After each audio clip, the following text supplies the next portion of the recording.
예, 우리 오늘 제목 같이 한번 읽어보겠습니다. 믿음의 가정, 말씀 생활, 기도 생활, 감사 생활, 축복 생활.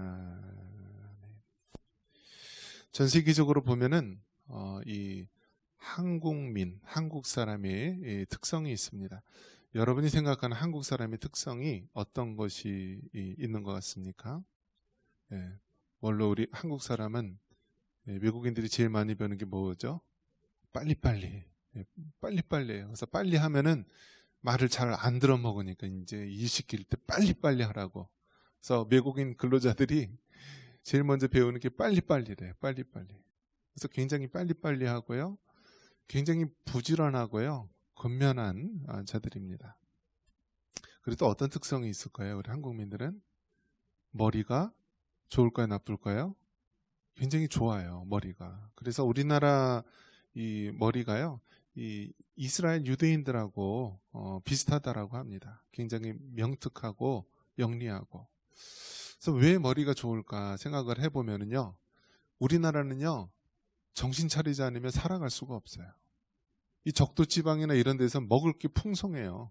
그냥 낮잠 한숨 자다가 일어나서 야자 열매 따먹고 또 자다가 또 뭐 바다에 가서 강에 가서 물고기 잡아먹고 수렵 생활하고 먹을 것이 풍성하고 살기 편해요. 근데 우리나라는 어떻죠? 너무 그냥 살기가 열악한 거예요. 너무나 여름에는 너무 덥고 습하고요. 겨울에는 너무 추운 거예요. 이제 우리나라 이제 방산 수출, 무기 수출을 하는데 이제 스웨덴, 노르웨이, 그런 핀란드, 이 북극권에 있는 나라들이요. 자기네 땅은 너무나 추워서 한국산 무기가 과연 동작을 할까? 탱크나 포나 이런 거 작동할까 했는데 나중에 보니까 한국이요. 그 나라들보다 겨울이 더 춥대요. 뭐 철원이라든지 이런 날씨 보면은 더 춥대요. 그러니까 우리나라 사람은 어떻습니까? 여름에는 지독히 덥고요. 겨울에는 너무너무 추운 거예요. 그냥 비가 와도요. 우리나라는 1년치가 며칠 만에 내려요. 1년치. 그러니까 다 물에 떠내려가서 죽어요. 그러니까 이토록 살기 힘드니까 어떻게 해요? 정신 차리지 않고 똑똑하지 않으면 살아남지 못하는 거예요. 또 우리나라는 이스라엘 유대인들하고 비슷한데 허브 지역에 모여 있어요. 허브. 여러분 자전거 이런 자동차 바퀴 보면은요. 이게 동그랗고 그 안에 이제 살이 있잖아요. 화살. 자, 이 허브, 이 중심이라는 뜻이에요. 원의 중심. 즉 우리나라는 이 지리적으로 중심에 있는 거예요. 그래서 이 섬나라 일본이 대륙으로 침입하려면 어디로 해야 돼요? 우리나라를 밟고서 이 대륙, 중국이나 위쪽으로 지나가야 되는 거예요. 반대로 대륙 지역에서 해양으로 나가려면 어떻게 해야 돼요? 우리나라를 밟고 해양으로 나가야 돼요. 그러니까 맨날 강대국에 치이는 거예요. 이리 맞고 저리 맞고 맨날 얻어 터지고 중국을 큰 산이라 그러고 한국을 작은 산이라고 아직까지 그러는 대통령이 있고요. 그러니까 중국의 1000년 가까이 지배를 받았고 몽고의 100년 동안 완전히 제주도 땅까지 다 지배를 받았고요. 또 일본에는 35년, 36년 동안 식민지로서 지배를 받았고 이게 우리나라 현실인데 이스라엘도 마찬가지죠. 이스라엘도 거기는 이제 세계 대륙의 그 허브 지역입니다.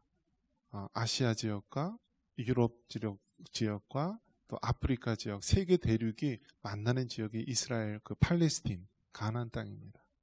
그래서 항상 지나가는 통로 길목에 있기 때문에요. 너희를 점령하는 게 아니다.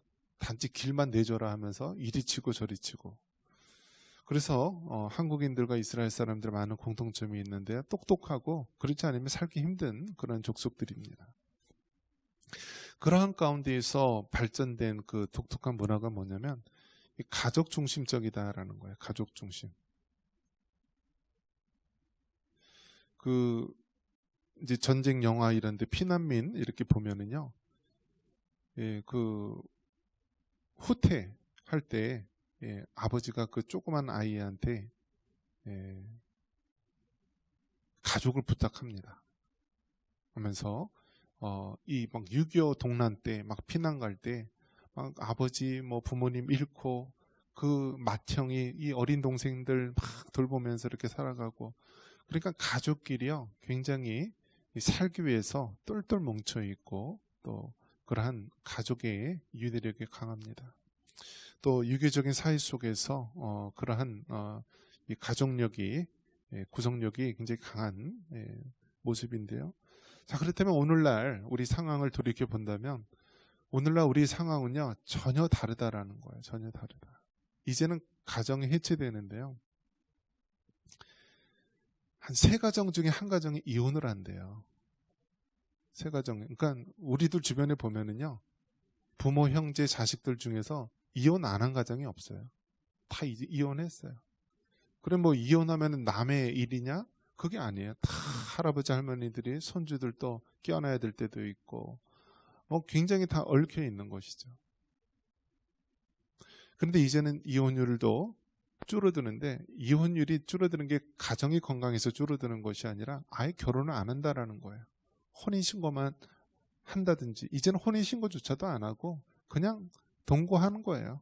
몇 년 살다가 마음에 안 들면 헤어지고. 자, 그러면서 이 잘 나갈 땐 괜찮죠. 돈 좀 벌고 또 힘도 있고 또 뭔가 활동력이 있을 때는 살아가는데요. 혼자 살다가 가족이랑 연락도 끊기고요.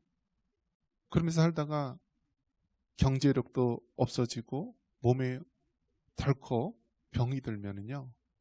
그야말로 독거인이 되는 것입니다. 그래서 여러분 정말 혼자 살다가 이 죽은 사람들 이 고독사라고 하죠. 홀로 쓸쓸히 있다가 죽는 사람 고독사라고 하는데 이 고독사 하는 사람들이 어마어마하게 많다라고 합니다. 과거에는 70대, 80대 그런 사람들, 노인분들, 특히 남성들이 많다라고 하는데 이제는 그 연령이 점점 줄어들어서요. 60대, 50대가 그렇게 많고요. 또 40대, 최근에는 20대도 그렇게 많다라고 합니다. 혼자 있다 죽으면은요. 죽은 사실을 몰라요. 그러다가 어느 날 파리가 그렇게 많아진대요. 냄새가 많고. 나중에 알고 보면 어느 집에서 죽었는데 시신이 그냥 부패하는 거예요. 그 백골 상태로 나중에 발견되는 경우도 있고. 자, 이러한 가운데에서 우리가 가정에 대해서 다시 한번 우리가 생각을 해봐야 되는데요. 사단은 아직까지 하나님이 만들어 놓으신 제도인 가정과 교회를 파괴하고 무너뜨리려 한다는 사실입니다. 그렇기 때문에 이 가정에 대해서 우리가 건강하게 지키는 것이 너무나 중요한데요. 그러면 건강한 가정이 무엇이냐? 하나님이 원하시는 가정이 무엇이냐? 오늘 이 4가지를 잘 실천하면은 바로 건강한 가정, 하나님이 기뻐하는 믿음의 가정이라고 말할 수가 있습니다. 자, 한번 따라해 볼까요? 말씀 생활, 기도 생활, 감사 생활, 축복 생활. 여러분의 가정에 말씀과 기도, 감사, 축복 이 4가지가 있다면은 여러분의 가정은 건강하다고 말할 수가 있는 것입니다. 먼저 말씀 생활인데요. 우리 시편 119편 97절 같이 한번 읽어보겠습니다. 내가 주의 법을 어찌 그리 사랑하는지요. 내가 그것을 종일 작은 소리로 읊조리나이다. 아멘. 우리 신앙의 두 축이라고 할 수 있는 것이 말씀과 기도입니다. 말씀은 단지 어떤 뭐 지식적인 것, 활자, 문자가 아니라요. 하나님이 천지를 창조하실 때 말씀으로 천지를 창조하셨고요. 이 성경 말씀, 이것은 바로 하나님의 말씀, 복음의 진리, 우리에게 생명, 구원을 안겨다 주는 것이 됩니다. 그렇기 때문에 우리 그리스도인들에게 하나님의 말씀은요.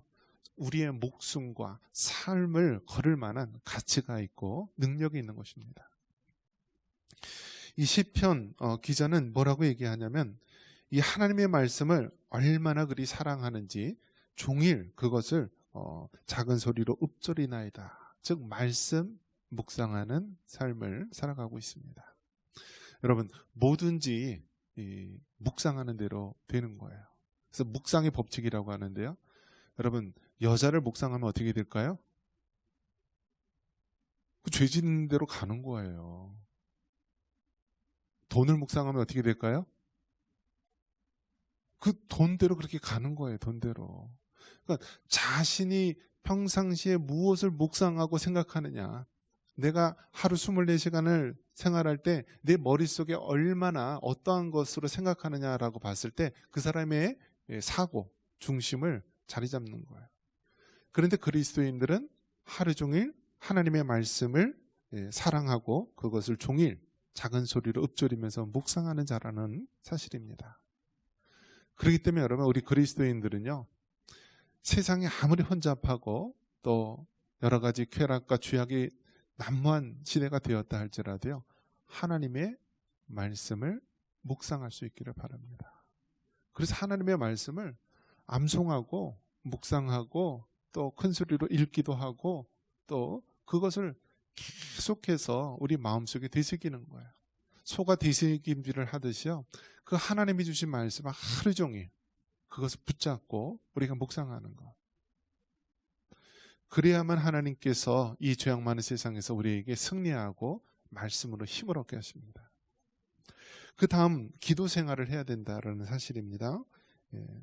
사무엘상 12장 23절 같이 한번 읽습니다. 나는 너희를 위하여 기도하기를 쉬는 죄를 여호와 앞에 결단코 범하지 아니하고 선하고 의로운 길을 너희에게 가르칠 것인즉. 아멘. 건강한 믿음의 가정이 되기 위해서는 우리가 기도 생활을 해야 됩니다. 기도 생활. 여러분, 부모가 자녀들 24시간 365일 평생 동안 같이 있을 수 있겠습니까? 그렇게 할 수가 없잖아요. 자녀들에게 평생토록 부모가 돈 벌어서 자식들 먹일 수 있습니까? 가르칠 수 있습니까? 어떻게 됩니까? 고기를 잡아주는 것이 아니라 고기 잡는 법을 가르쳐 줘야 되죠. 자녀들에게 힘들다고 막 떼써가지고 돈 얼마 이렇게 주는 것보다 더 귀중한 게 뭐냐면, 자녀들에게 기도하는 자녀, 어려움이 있고 힘들 때 먼저 하나님 앞에 무릎 꿇고 기도해라. 바로 이것을 가르쳐주는 부모가요, 참된 믿음의 부모입니다. 그렇게 기도할 때 하나님께서 우리에게 믿음을 주시고요, 또 하나님께서 어떻게 역사하셔서 그 삶에 닫힌 문들, 어려운 문들을 이겨내고 또 돌파하고 또 하나님께서 어떻게 역사하시는지 보여주십니다. 그래서 여러분, 자녀들에게 도와주더라도 그냥 맹목적으로, 그냥 물질적으로만 도와주는 것이 아니라 신앙적으로 격려하고 또 권고하고 또 말해주면서 먼저 하나님 앞에 기도해라. 네가 이 문제에 있으면 기도 노트에 좀 적고서 기도해라. 조지 뮬러는 평생에 5만 번 동안 응답받았다라고 하는데, 여러분, 우리가 똑같은 그리스도인으로서 왜 응답받는 기도 생활을 못합니까? 그러니까 여러분, 우리는 자녀들에게 기도 훈련, 또 본인에게도 기도 훈련, 우리 삶 속에서도 기도 훈련을 해서요, 하나님께서 얼마나 우리 삶에 많은 물고기를 잡고 응답하게 하시는지 체험할 수 있기를 바랍니다. 다음으로 우리가 건강한 믿음의 가정이 되기 위해서는 어떤 삶을 살아야 합니까? 바로 이 감사 생활입니다. 우리 데살로니가전서 5장 18절 말씀입니다. 범사에 감사하라. 이는 그리스도 예수 안에서 너희를 향하신 하나님의 뜻이니라. 아멘. 범사에 감사하라. 이 감사 생활이요, 우리가 건강한 가정의 중요한 요소다라는 사실입니다. 대부분 모든 이 싸움과 다툼의 원인이 여러분 어디서 시작이 되죠? 말에서 시작이 되는 것이잖아요. 말. 근데 말은 어디서 나오는 거죠? 마음에서 나오는 거예요. 마음. 그래서 이 마음에 가득한 것이 입으로 이제 나오게 되는 것입니다. 그래서 우리 마음속에 항상 어떻게 해요? 하나님의 말씀을 묵상하고 또 어려움과 힘들 때일수록 이제 기도하는 것이죠. 영적으로 기도하는 것. 그러면서 우리의 입술로 해야 될 것이 무엇이냐면 감사 생활이다라는 것입니다. 감사. 근데 감사 생활은요, 우리가 감사할 일이 있어서 감사하면은요, 그건 세상 사람도 다 해요. 그런데 여러분, 감사할 수 없는 상황에서 우리가 감사할 수 있는 것, 이것이 바로 참된 그리스도인의 모습이라고 말할 수가 있습니다. 저는 이제 교통사고로 부모님 두 분이 딱 돌아가시면서 느꼈던 게 뭐냐면, 평상시에 좀 자잘한 사고 좀 났으면 덜 했을 텐데, 한 번도 사고 당하거나 어려움이 없다가 딱 한 번 일어났는데 돌이킬 수 없는 그런 일이 벌어진 것이죠. 우리 일상의 삶에서도 마찬가지예요, 여러분. 정말 우리가 평상시에 어떤 일이 되어질 때요, 감사하는 삶을 살아야 되는 거예요. 어떤 사람이 넘어졌는데요, 넘어져서 다른 사람을 부딪혔어요. 그 다른 사람은 이제 어떤 나무 그런 모서리에 부딪혀갖고 다쳤어요. 그러면 우리 어떻게 생각해야 되죠? 나는 왜 이렇게 되는 것이 없지? 요즘에는 그냥 툭 하면 자빠지고 넘어지고 다치네. 그렇게 생각할 수가 있잖아요. 근데 신앙의 눈으로 보면 어떤가요? 하나님 감사합니다. 내가 탁 넘어져서 내 머리가 저 모서리에 탁 받쳐서 내가 죽을 수도 있었는데, 하나님께서 은혜를 베풀어 주셔서 그 중간에 다른 사람 통해서 부딪혀서 내가 살아날 수 있게 하셨네요. 이것이 바로 여러분 신앙의 관점이고 신앙의 눈입니다. 우리 일상생활에 보면 너무 그런 일들이 많아요. 어떤 일 되어지는 일들이. 그 하나하나 되어지는 일들을 우리가 외적으로만 보고 판단하면은요, 우리가 불신앙이 되고요, 세상 사람들하고 똑같이 됩니다. 그런데 우리는 믿음의 눈, 신앙의 눈, 기독교 세계관, 성경적 세계관을 가지고 바라본다면요, 감사할 수밖에 없는 거예요. 넘어져도 감사하고요, 병에 걸려도 감사하고, 어려움이 생겨도 감사할 수 있는 거예요. 왜냐? 그 어려움을 통해서 하나님께서 더 큰 일들을 이루시고 우리에게 주시기 위함입니다.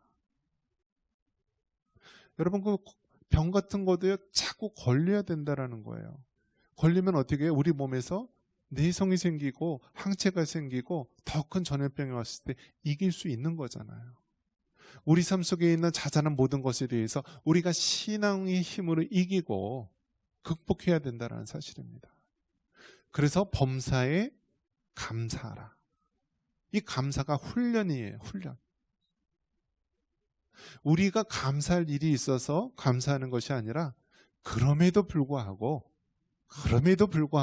하나님 감사합니다. 다니엘과 그 세 친구들 뭐라고 고백했습니까? 이 금신상에 절하지 않으면 너희들을 다 그 풀무불 속에 넣어서 죽일 것이다. 그러니까 그 다니엘의 세 친구들이 그리 아니하실지라도 나는 우상에게 절할 수 없습니다 하면서 우리는 늘 어떤 상황 가운데서도 하나님 앞에 감사의 마음을 가지고 감사 생활 하시기 바랍니다. 그래서 여러분, 우리 훈련이에요. 감사 생활도 훈련. 항상 입술로 범죄하지 말고 감사하고, 하나님 그나마 이나마인 것을 감사합니다. 하나님 내가 넘어졌는데 이 정도 다친 것 감사합니다. 하나님 이러한 일이 생겼는데 그래도 이 정도 생긴 것 감사합니다. 이렇게 하면서 여러분 감사하는 생활을 살아갈 수 있기를 바랍니다. 마지막으로 우리가 기억해야 될 것은 무엇입니까? 축복 생활입니다. 우리 축복 생활, 창세기 48장 16절 같이 한번 읽겠습니다. 16절.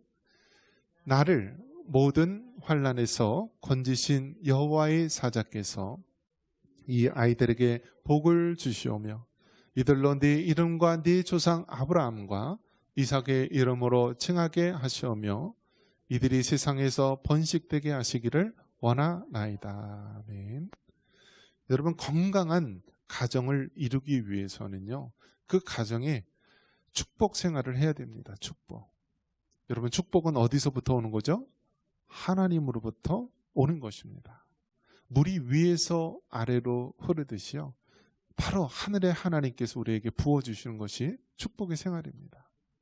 교회에서는 목회자를 통하여서 축복을 주시잖아요. 그래서 여러분, 예배 때 마칠 때요, 목사님이 축도하는 것이 단순히 형식상 축도하는 것이 아니에요. 하나님께서 그렇게 하실 때 바로 그렇게 축복의 강물을 흘려보내신다라는 거예요. 그냥 목사님 축도하고 나면은 막 성도들이 그냥 사라지고 없어요.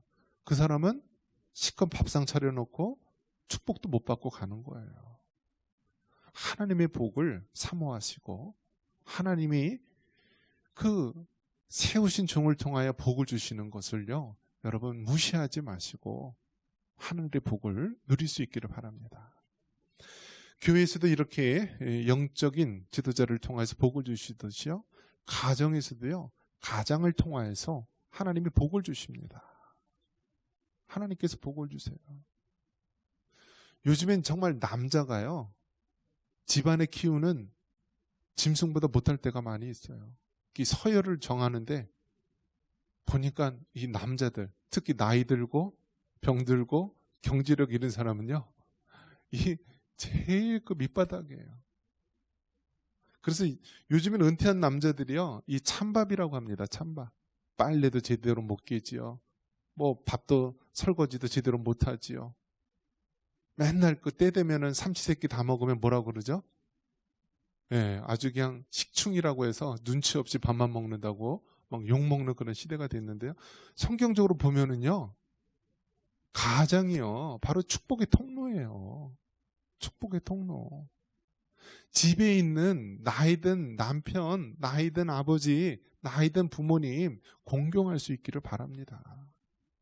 세상에서는 쓸모없는 그런 사람들 취급하고 무시하고 그러지만요, 우리 믿는 그리스도인들은 그게 아니에요. 하나님께서 영적인 권위자, 가정의 영적인 권위자로 가장을 세우셨어요. 그렇기 때문에 그 가장을 무시하고요, 그 가장을 누리면은요, 하나님이 주시는 축복을 못 누리는 거예요. 세상 사람들의 기준처럼 경제력 잃고 몸이 병들고 나이 들면은요, 그렇게 뭐 똥값처럼 취급하면서 버리지 마시고요, 우리는 성경적으로 하나님께서 믿음의 가장을 세우시고 이를 통해서 하나님께서 축복하시기 원하는구나. 그래서요, 이 가장을 축복의 통로로서 잘 우리가 섬길 수 있기를 바랍니다. 이 창세기 48장에도 보면은 이제 야곱이 이제 나이가 들어서 죽을 때가 가까운 그런 상황입니다. 그 나이 들고 힘없고 지팽이에 의지해서 제대로 동작도 못하는 그 노인이 뭐가 대단하겠습니까? 그럼에도 불구하고 그 애굽의 총리였던 요셉이요, 자신의 두 아들 에브라임과 므낫세를 바로 그 할아버지 야곱에게 옵니다. 그리고 축복해달라고 하는 거예요. 그러면서 그 야곱이 하나님께 축복을 구하면서 기도하는 것입니다. 아브라함과 이삭의 복이 이 자녀들에게 임하게 하여 주시고 바로 이들 자녀들이 이 세상에 번식하며 잘 될 수 있게 해달라고 바로 축복해 주고 있는 것입니다. 여러분, 오늘날 정말 이 가정의 가장이 한낱 짐승보다도 대우받지 못하는 이 시대 속에서 우리 믿음의 그리스도인들은요, 가장을 잘 섬기며 또 세울 수 있기를 바랍니다. 그리고 가장을 통하여서 하나님이 주시는 축복을 받아 누릴 수 있기를 바랍니다. 그나마 과거에는 유교 사상이 팽배했을 때는요, 그래도 어른들을 공경할 줄 알았고요, 부모님에게 효도할 줄 알았어요. 그런데 이제는 다 유교 사상도 다 깨지고요, 이제는 뭐 완전히 수평적이고 오히려 세상이 거꾸로 돼서요, 집안의 가장이 너무나 하찮은 존재로, 귀찮은 존재로 여겨지고 있습니다. 우리는 성경대로 그렇게 바라보지 마시고 그 가장을 귀히 여기고 그 가장의 축복의 말, 축복의 기도를 통하여서 우리에게 축복이 임할 수 있다라는 사실을 깨닫고 그런 건강한 가정 이룰 수 있기를 바랍니다. 이러한 은혜가 있기를 주님의 이름으로 축원합니다.